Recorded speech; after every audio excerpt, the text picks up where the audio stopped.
অনুষ্ঠান হচ্ছে আমাদের এখানে।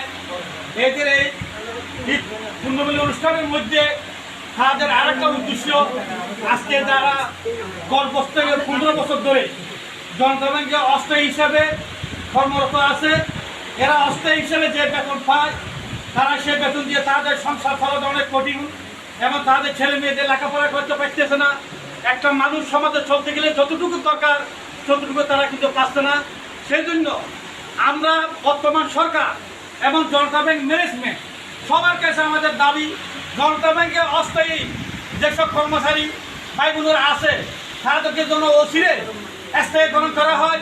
এই জন্য আমি জনতা ব্যাংক সিবিএ চট্টগ্রাম বিভাগীয় কমিটির সাধারণ সম্পাদক মোহাম্মদ নুরুল আফসার, আমি কেন্দ্রীয় কমিটির আমার এই জনতা ব্যাংক সিবিএ কেন্দ্রীয় কমিটির বীর মুক্তিযোদ্ধা জনাব রফিকুল ইসলাম এবং জনতা ব্যাংক সিবিএ কেন্দ্রীয়